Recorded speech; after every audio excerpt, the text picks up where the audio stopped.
يكون في شي بينه وبين بنتي عليا؟ خير ابن عمي؟ يا شو في؟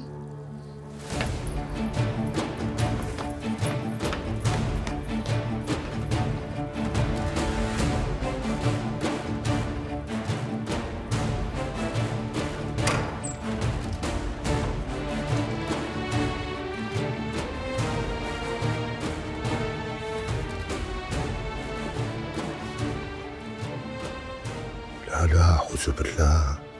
يعني أنا أكيد أبو عروم ما رضيت فيه لحتى ترتب واحد مثلها.